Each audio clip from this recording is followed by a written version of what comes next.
एक गांव में एक गधा और एक मुर्गा रहते थे।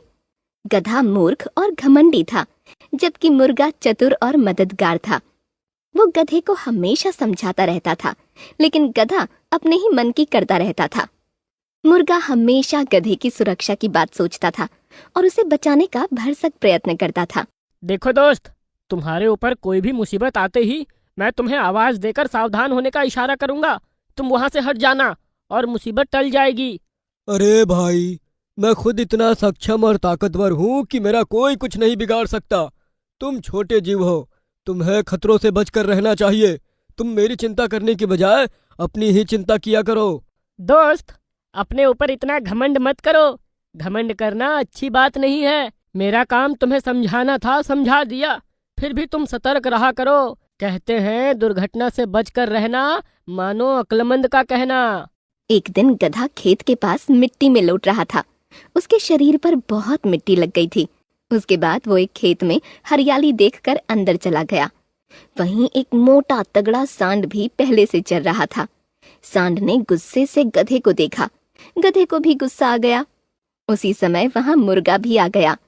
गधे ने बड़ी बड़ी आंख करके सांड को देखा। क्या देख रहा है बे? उठाकर पटक दूंगा। यह सुनकर सांड बहुत क्रोधित हो गया। वो गधे पर आक्रमण करने ही जा रहा था कि मुर्गा उसके पास पहुंच गया। नंदी महाराज, मेरी बात सुनो। इस गधे के शरीर में भयानक खुजली का रोग लगा हुआ है। ये खुजली मिटाने के लिए मिट्टी में लौटता है। देख लो, उसके शरीर में बहुत सारी मिट्टी लगी है। यदि आप उसको छुओगे तो खुजली आपको भी लग जाएगी।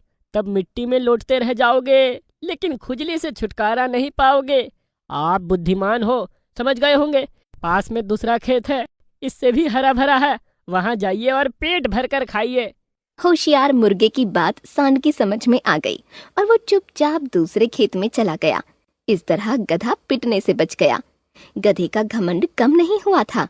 देख लिया मुर्गा भाई, सांड मुझसे डर गया। अच्छा हुआ चला गया, नहीं तो आज उसकी बहुत पिटाई होती। देखो दोस्त, मैंने उसे समझाया और वो मान गया। बैल, मुझे मार नहीं करना चाहिए। लड़ाई अच्छी नहीं होती। कभी कभी लेने के देने पड़ जाते हैं। मैं किसी से नहीं डरता। मैं तो किसी को भी पटक सकता हूँ। मुर्गा सोचने लगा कि अब इसको समझाना व्यर्थ है।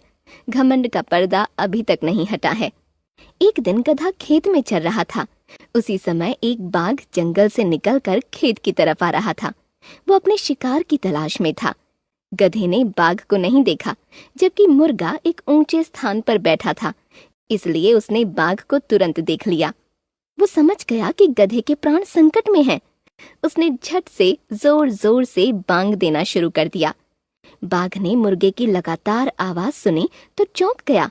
उसे लगा कि ये आवाज उसके लिए खतरे की घंटी है। अभी सब गांव वाले आएंगे और मुझे लाठी से मार कर ही दम लेंगे। इससे अच्छा होगा जंगल की राह पकड़ लूं। वो अपनी जान बचाने के लिए मुड़ गया और जंगल की तरफ भाग निकला। उसी समय गधे की नजर बाघ पर पड़ गई। घमंडी और मूर्ख गधे ने सोचा कि बाघ उससे डरकर भाग रहा है। ऐसा लगता है ये बाघ मेरे बारे में नहीं जानता था, वरना यहाँ आने की हिम्मत ना करता। अब जब उसने मुझे देखा तो डर गया। मैं अभी इसे चलकर मारता हूँ ताकि ये दोबारा ना आ सके। हाँ। बाघ भाग रहा था और गधा भी उसका पीछा करने लगा। घमंड के बस में मूर्ख गधा पीछे पीछे दौड़ रहा था। दोनों जंगल में पहुंच गए। बाघ ने मुड़कर देखा कि गधा पीछे आ रहा है तो उसके मुंह में पानी आ गया। उसे लगा कि मैं शिकार की तलाश में गया था, यहाँ खुद शिकार मेरे पास दौड़ा चला आ रहा है। ये तो किस्मत की बात है।